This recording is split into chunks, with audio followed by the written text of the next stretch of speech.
have one.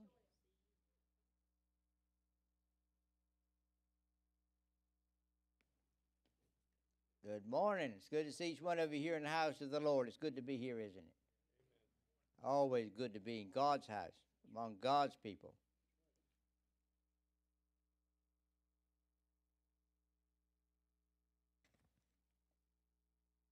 The only thing I saw wrong with that play, they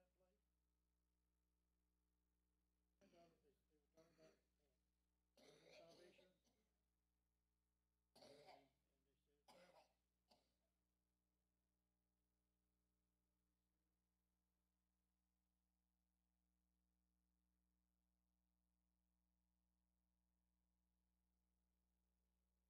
Uh-huh.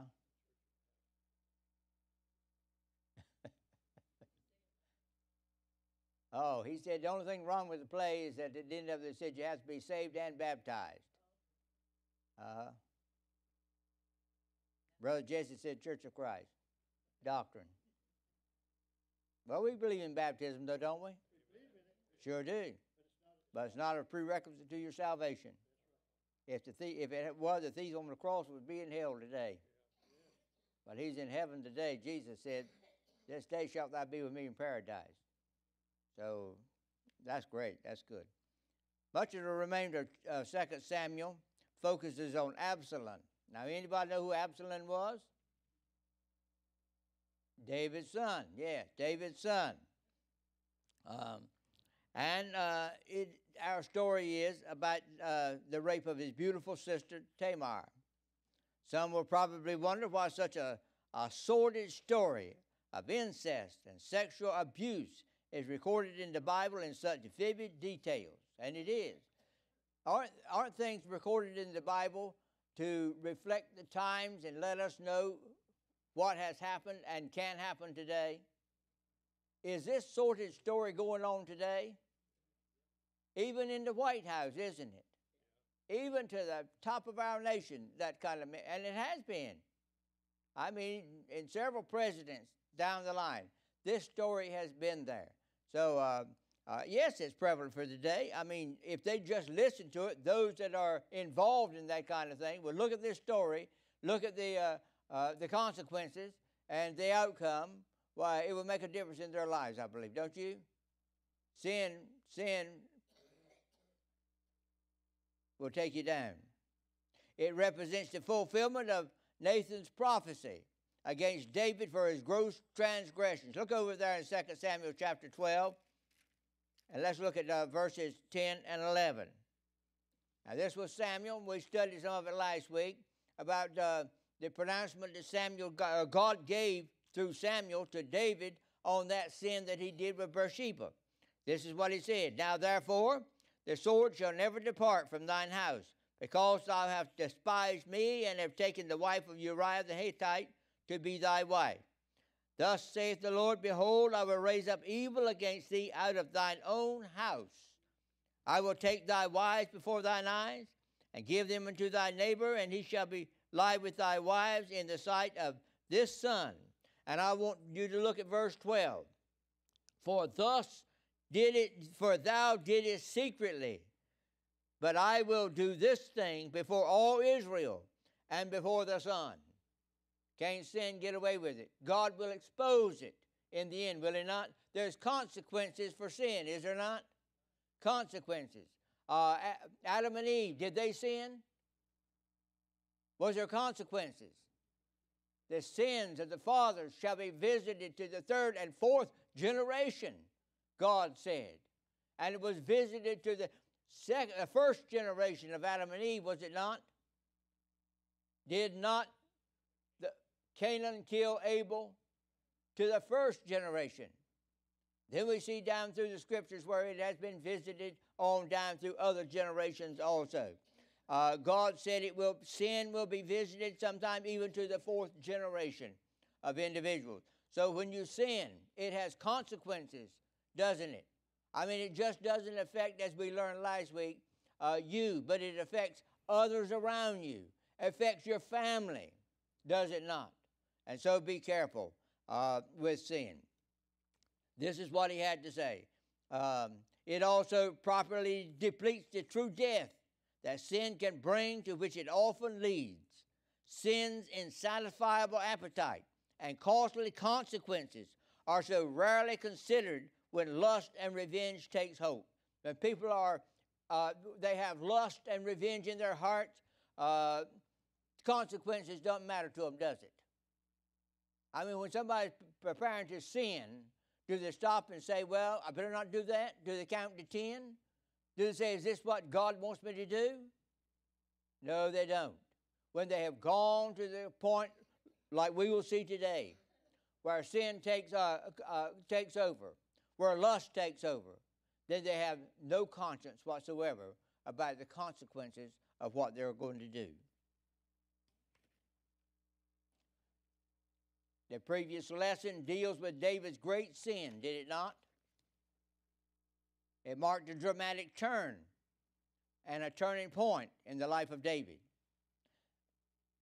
There was a little brightness in his life after that great moral lapse that David had. Prior to that tragic episode, he was consistently pictured as upright. Listen, David, upright man, a decisive man, a powerful man, and a triumphant man, a man of great strength of character, and a person in favor with God and man. That was the character of David before that great sin overtook him with Bathsheba. But from that time on, he was a man of uncertainty, confusion, suffering, all of which was directly linked with the moral crimes within David's own family. This lesson is concerned with two of the moral violations occurring between David's offspring. First, we will discuss the rape of Tamar by her half-brother, Amnon. Regrettably, David's own sins compromised his ability to require appropriate punishment for this crime. We'll see that. Second, we will examine Absalom's attempt to take justice into his own hands. So let's look at our lesson today, and let us see that sin has its consequences, even to the highest in the land. First of all, in verses 1 and 2, we see Amnon, a man of lust. Now, lust has quite a few forms, does it not? Lust. Lust that men have. What can you lust after? Most anything, sister, that's right. You can lust after position in life. You can lust after wealth, can you not? You can lust after sex, which is in our lesson today, is it not? There's many things that men can lust after that will carry them down the road of destruction. This one that is in our lesson today is lust after sex, an illicit longing in the heart of Amnon. Amnon was the son of Abraham. Of David.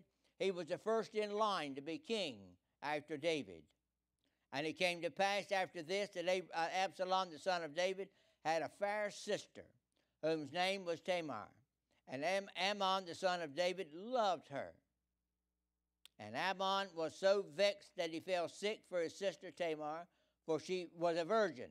And Amnon thought it hard for him to do anything to her. We see the picture here, don't we? The picture here. We see the picture of a beautiful daughter. Now, Tamar was a half-sister of Amnon, the half-sister. Absalom's sister. Absalom was quite an individual in the family also. He had a little authority himself in the family, in that hierarchy. But Amnon was a man that was next to the throne to take over David's place. But he looked at Tamar, and he lusted after Tamar. And that lust, if he had stopped right then, like David of old, had he stopped when he was on that housetop and went downstairs, things would have been different, wouldn't it? One's passion may seem irresistible until a greater passion comes along. If we take this principle into the arena of righteous living, it comes out like this. The only way to overcome a passion a lust, a passion for sin, is with an overwhelming passion for righteousness, isn't it? That's the only way to overcome it. Do you think Amon knew better of what he was thinking? He had it in his mind. He had it in his eye. He had the thought there. He had the thought there. He knew better. He was a king's son. He was next in line to the throne. He had been taught better. He had been brought up better. His father was a righteous man, as we just read. He was an upright man.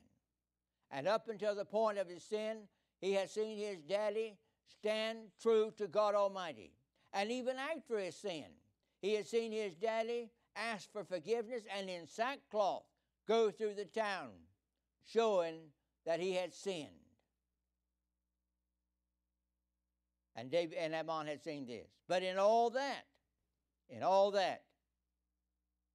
it did not make a difference in his life. This overwhelming passion and a passion for righteousness is the only thing makes a difference. And this overwhelming passion for righteousness is actually a mindset that the Bible calls faith. You know that? Faith. Here is a helpful definition of this kind of overwhelming faith. Faith is a long, dominating conviction that all God has for me through obedience is better by far than anything Satan can offer through selfishness and sin. Doesn't God offer us more? A whole lot more, Sister Brown, than what Satan can offer us. And here Satan was beginning to take over in Amon's life through his eyes, through his lust, through his passion for his sister Tamar.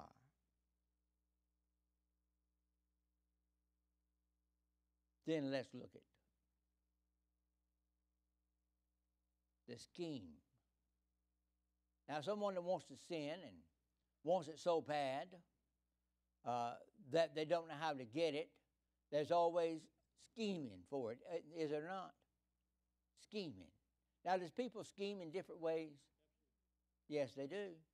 I know a bank one time, or a savings and loan in this city, that one of the ladies had been a long-time employee of it.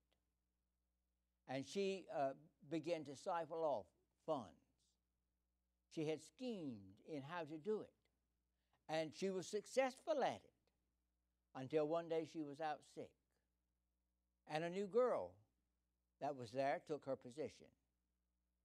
And when the new girl was going over some of the things, the transactions and all, she saw something wasn't quite right.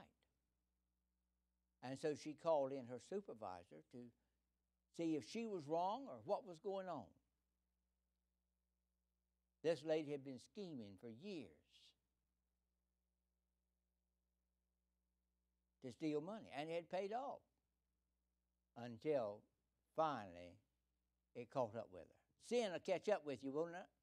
Sooner or later it'll catch up with you. All the scheming you can do, after a while, will catch up with you. But he schemed, and let's see how he schemed to do this thing. Now, she schemed in altering the books. I have a fellow that owns an airplane group company out here in Chesapeake. And he had a secretary that did the same thing. Well, she's in jail right now. But he said she almost bankrupted me before I found out what her scheme was.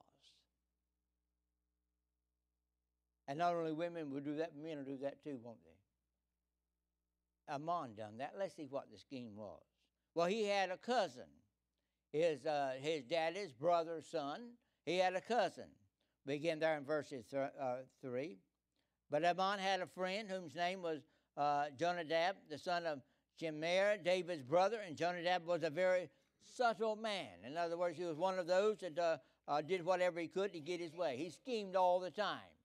He was used to it. And he said unto him, Why art thou, being the king's son, lean from day to day? You're losing weight. What's wrong with you? Something's wrong with you. I see that you're just not happy like you used to be. You don't want to go where you want to do. You don't want to do the things you wanted to. Something's wrong with you. He observed that. In other words, they must have been kind of close cousins, close cousins. And he said, tell me. And Amnon told him. He said, I love Tamar, my brother Absalom's sister. And Jeroboam said unto him, why don't you lay down with her on the bed and make thyself sick? And when thy father cometh to see thee, say unto her, I pray thee, let my sister Tamar come and give me meal, dress the meal in my sight, that I may see it and eat it at her hand. In other words, see the scheme? See the scheme they were making?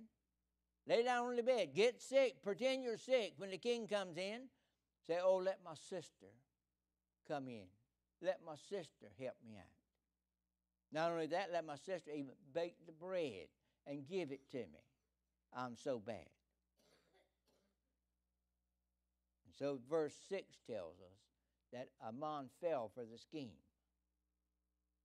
that his cousin gave. He fell on the bed. When the king came in to see him, Amnon said unto the king, I pray thee, let Tamar my sister come. Make me a couple of cakes in my sight, that I may eat at her hand. You see what he wanted to do? See what the scheme was? Get her in. Get her close to me where I can get hold of her. That was the scheme. Do you think that scheme works?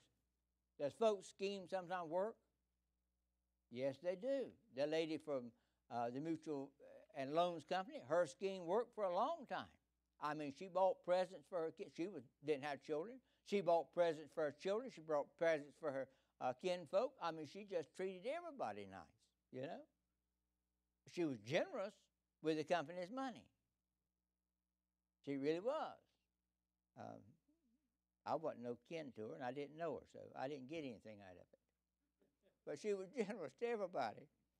I just thought I'd throw that in so being I knew the story, that you'd think I was in on to it. Well, that scheme worked. We see in verses 7, David sent to Tamar, saying, go now to thy brother Amnon's house and dress him meal. It worked. The king went in. The king saw his son. And the king said, oh, my firstborn, he's sick. Man, he's going to be king one day. I better take care of him. And so he said, well, please send my sister in. Please send her in. Let her. And so he sent her in. And then Tamar went to her brother Amnon's house. What do we see about Tamar? Let's look at her. She was a sweet girl. She was an innocent girl. She wore the clothing of a virgin, the king's daughter, a virgin. She was waiting for the right time for her husband. She was an obedient daughter. Obedient daughter. She had a kind heart, didn't she? A very kind heart. I mean, when she heard her brother was sick, and the king said, will you go prepare a meal? She had a kind heart. Oh, yes, I will. I'll go help him out. She didn't know about the scheme. She didn't know about her brother and his lust. She didn't know the devil was waiting on her. Did she? Oh, man, sometimes the devil can do some most powerful things, can't he? In the lives of individuals. He was waiting on her. This disobedient girl, this good girl, this virgin girl, this girl with a kind heart, she was duped into doing something that should not have happened to her. And verse 8 tells us, Tamar went to her brother Amnon's house, and he was laid down. She took the flour. She did what was kind in her heart. She saw him pretend he was so sick. She made the cakes. She baked the cakes right there where he could see them. She took a pan, poured them out before him. But then he refused to eat. He refused to eat. He said, you see how the scheme going? He said, all my men that's in here, get out. Get out. That should have been a clue for her to get out also, shouldn't it been? The first clue that something was not right in that place. Told them all get out, every man. And then Amnon said to Tamar, bring the meat into the chamber, that I may eat of thine hand. And Tamar took the cakes which he had made, brought them into the chamber to Amnon her brother. Still kindness. Still kindness. Sweet girl. Very sweet girl. Obedient daughter. And took them into her brother. I'm telling you, Satan sometimes has a way, doesn't he? He really does. He really does. Sin affects many people.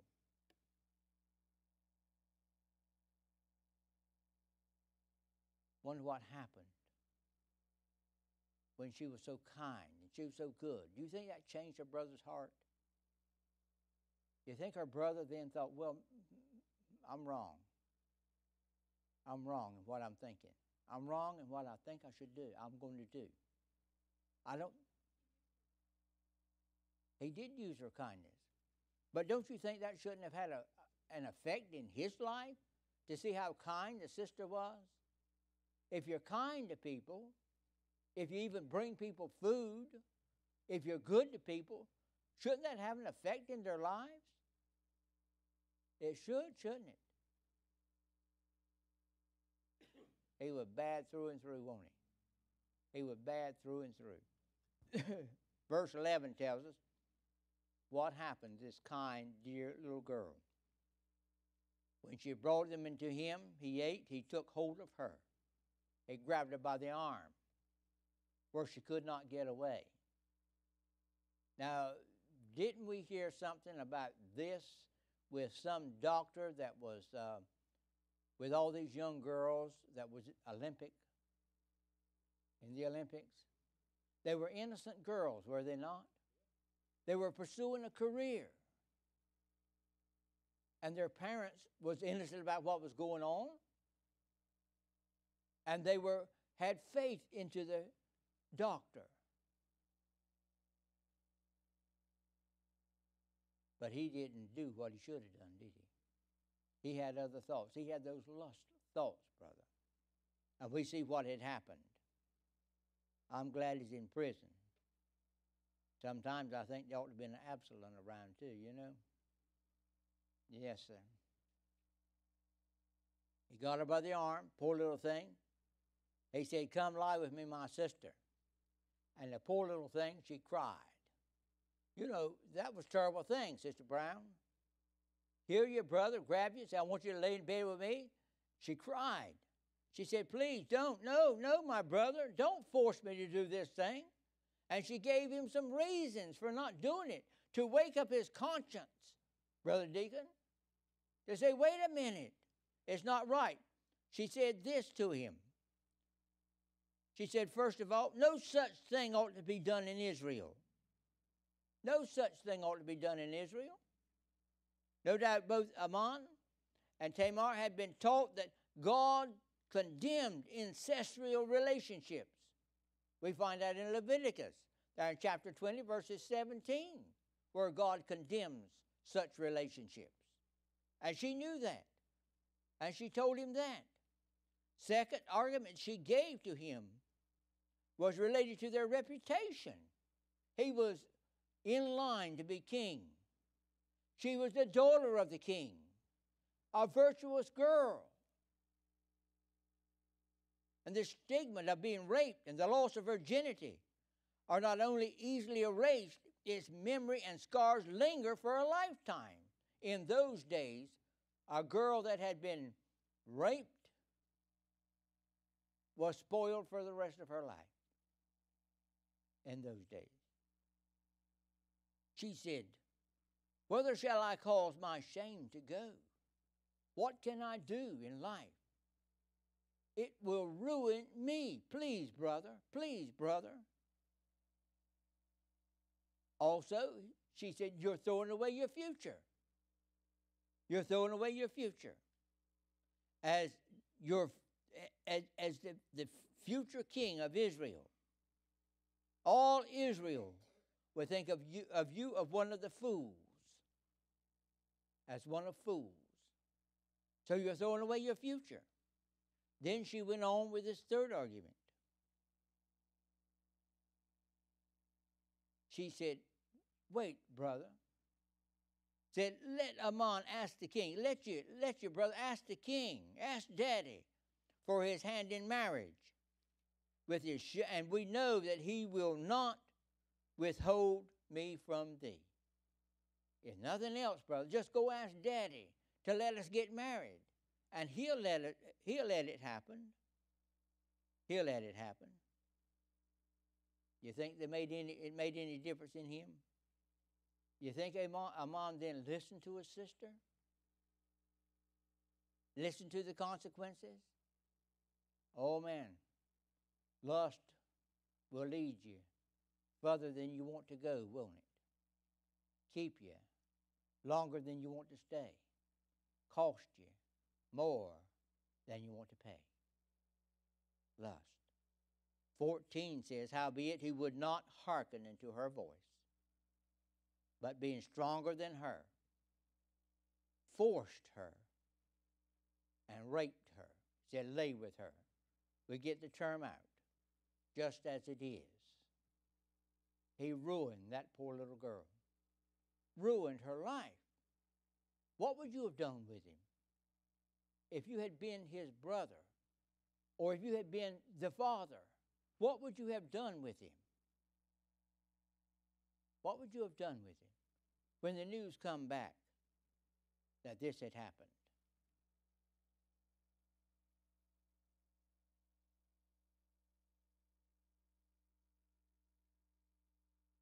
Well, we know what the brother thought there in verse 15. But we know what Amon thought of her after he had done the deed. Sometimes when people do dastardous deeds, they then think they regret it, do they not, that it ever happened, after it's happened.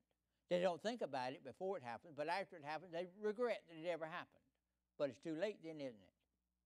Do you think Eve and Adam ever regretted that they took a bite of that apple, if we call it an apple, or whatever it was? Do you think they regretted it? They couldn't do anything about it, though, could they? They sure couldn't. And when Amon had done what he did he regret it? Look at verse 15. Amon hated her exceedingly, so that the hatred wherewith he hated her was greater than the love wherein he had loved her. Amon said unto her, arise, be gone. Arise, be gone. He called his servants there in 17, that ministered to him, said, put now this woman out from me and bolt the door after her. Oh my. I see something else he was trying to do here. Do you? What was he trying to do here, this poor girl? Huh? Cover up his sin? Blame her. Trying to blame her for what had happened. Now, doesn't that happen a lot of times today? Some of these girls come forward, they want to blame the girl for some of the things that has happened. We see that all the time. And here he was trying to do the same thing. This poor little girl, what do you think her reaction was? She was in shame now. They put her out, tried to blame her for it. Here she was, she had her colors of her innocence on. And in those days, in repentance, she tore her clothes, she put ashes on her head, and she went to her brothers crying. Just imagine that poor little girl that her brother had sinned against, had done such deeds too. And now he tried to blame her for it all. What would you do to him? What would you do to him if you found out about it?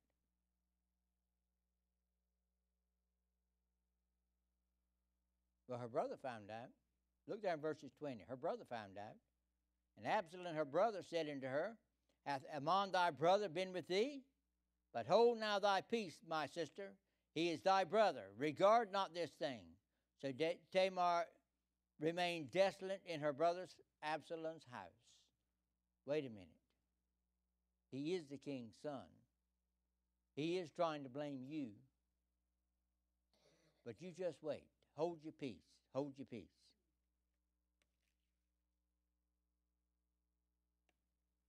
Our sex-dominated culture glamorizes every form of immorality, creating an environment where almost anything goes in our society today, doesn't it?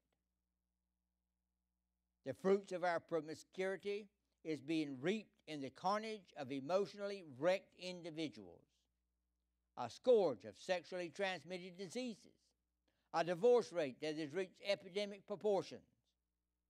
Christians must do more to combat such abuse and provide help for the victims who often suffer in silence. God offers pardon and deliverance for offenses and victory over the lingering effects of it for the victims, don't they?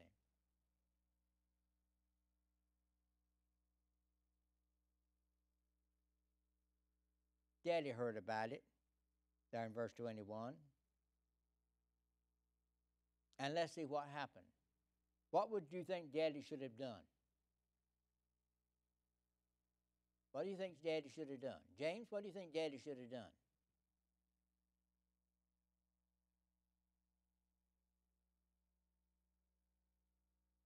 Should have taken a firm hand. And what kind of firm hand should he have taken?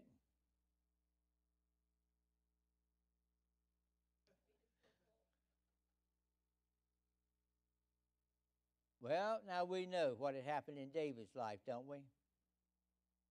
And now we know he has found out that the sin that is beginning to come in his own family that Nathan spoke about is now staring him in the face. It says, verse 21, but when King David heard of all these things, he was very wroth. Now, what does that mean? What does very wroth mean? Upset, grieved, angry. But did he take any action? I wonder why he didn't take any action. Did his past flash before his face? Did he see himself in Ammon? Did he say, well, what can I do? What can I do? Guilt, yes. Guilt. Those things probably flashed through his mind. But let's see about his brother, Absalom. Absalom spoken to his brother Ammon, neither good nor bad. He didn't say a word to him. For Absalom hated Ammon because he had forced his sister Tamar. Oh, Absalom. Now, we'll see more about Absalom down the line. But this is the beginning of Absalom and what we can see in him. He saw that crime that was done against his sister, and he thought to himself, you wait. Your time is coming. You wait. Your time is coming. That's probably what I might have thought, you know. You wait. Your time is coming. You think you would? Oh, well, now if he'd have jumped right up and killed Ammon right then, he'd have been in trouble.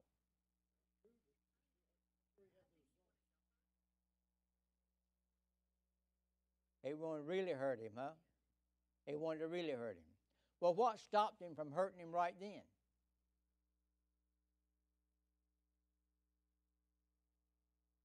He was a little bit smarter than his brother Ammon.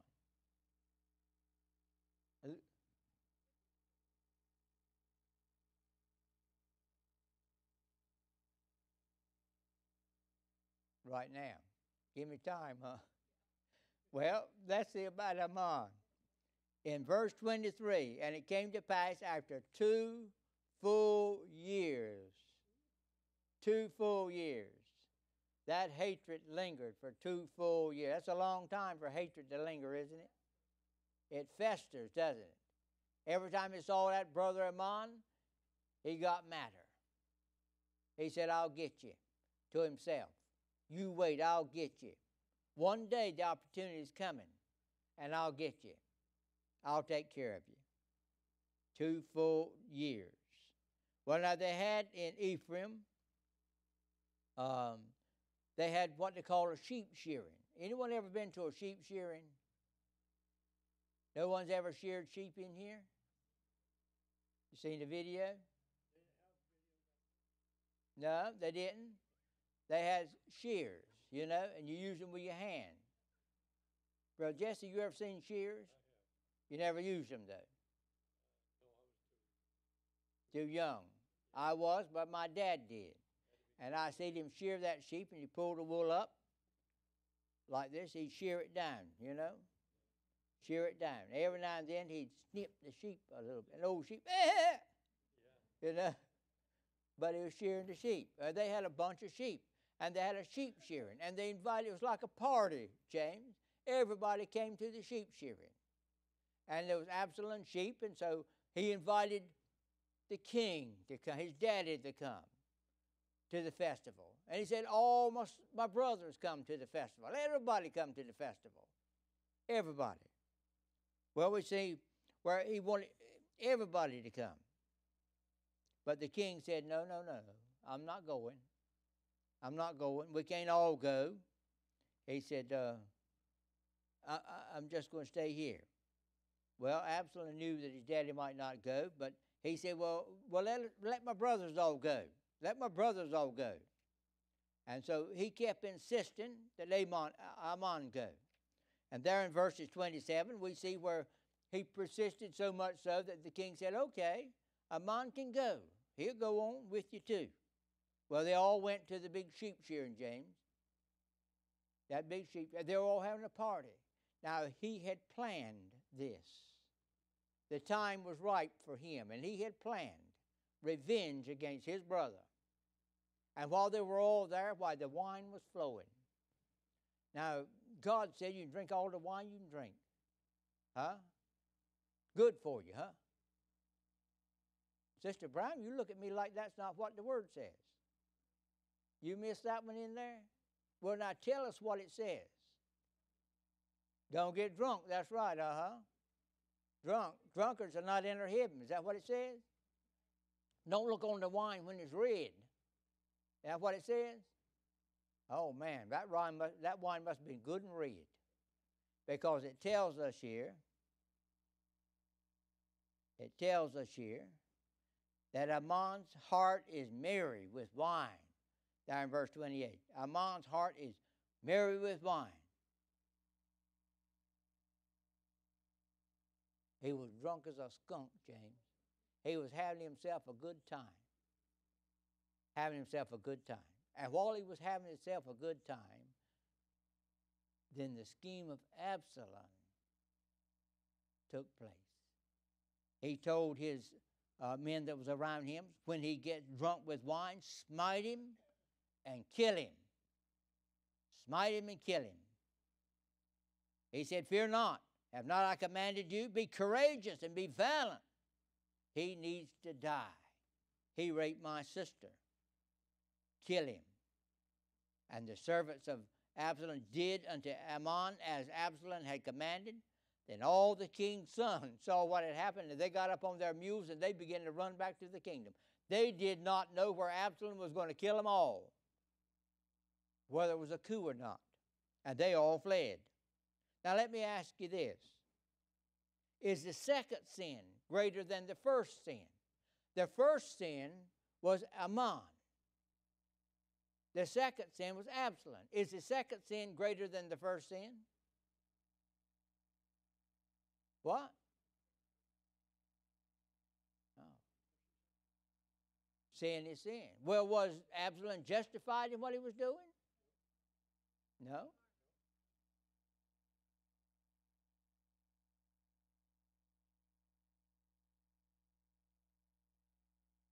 Ah.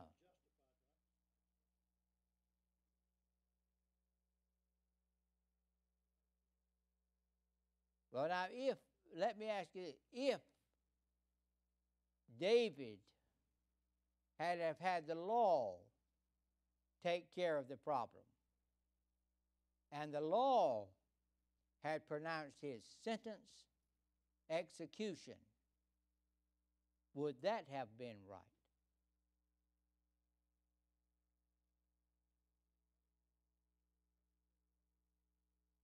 Yes, it would, because God has set down certain laws that man live by. The commandments are the perfect law of God. Can we live by them, James? No, we cannot. We cannot. That's why God gave all the laws concerning man's relationship to man. And in those laws, there is that penalty of death. In those laws. Go back and read them in the book of Leviticus, and you will see them for yourself. I know the great commandment is, thou shalt not kill. And that is God's law, is it not? But can man keep God's law? Because of sin, we just seen here. Absalom did not keep God's perfect law. Nor did Ammon keep God's perfect law. Did they? It keeps growing and growing, doesn't it? Growing and growing. Well, it came to pass when David heard of this shocking news that, he was really taken aback. He really was grieved. He thought all of his sons was killed, every one of them. But I want you to see who come on the scene. Look at verse 32. And Jonadab, have we heard of him before in this lesson? Jonadab. Oh, that boy, he's a schemer, isn't he? Huh? He evidently has his way in the court with the king. He come on the scene. He said, let not my lord suppose that they have slain all the young men, the king's sons, for Ammon only is dead. For by the appointment of Absalom, this has been determined from the day that he forced his sister Tamar. Look how long this cousin knew what was going to happen. Could he prevented it? He could have. But he didn't, did he? Now therefore, let not my son the king take the thing to his heart to think that all the king's sons are dead, for Ammon only is dead. Now, if you had committed that kind of sin, you had killed the king's son, not just raped one of his daughters, but killed the king's son, what do you think would have happened to you? Then would the king have just been in mourning? Would he have just been remorse? He would have took more action, don't you think? That's right. So what would you have done if you were Absalom? Huh? I fled. I'd have left the country. You're right. That's exactly what he did. Just what he did. Verse 37, but Absalom fled, went to Talmai, the son of Amminhud, king of Geshur, and David mourned for his son every day. So Absalom fled and went there for 3 solid years. 3 solid years. What do we learn out of this lesson today?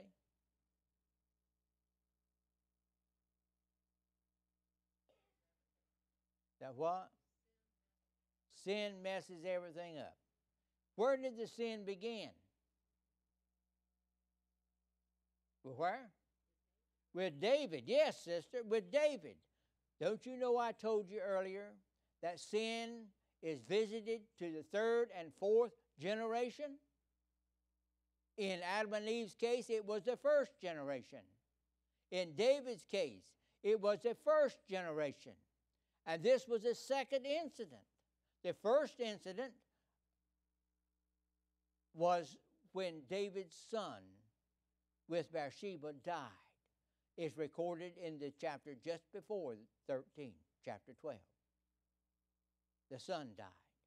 And now the family, as Nathan had predicted, was sinning. So it began, as our dear sister said, Joy said, with David, the father. Sin reaches a long ways, don't it? Reaches a long ways. What does it teach us?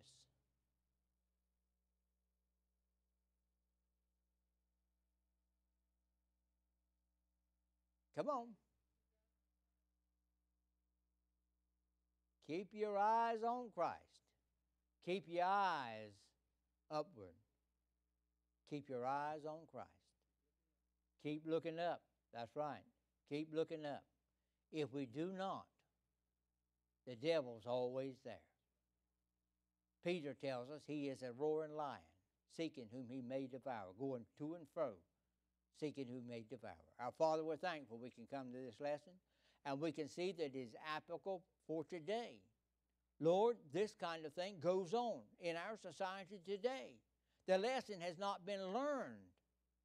Lord, I wonder if it ever will be learned until you come and straighten things out. Father, it seems like we just get worse than getting better. Lord, it seems like the church and the word that we try to put out to the world is being unheard, being stifled. Don't want to hear it. They're going their own way. Going their own way. And in so doing, sin abounds. Oh, Heavenly Father, open eyes that they may see. Open hearts that they may hear and feel you and know that you can make a difference in an individual's life. In Jesus' name I pray. Amen.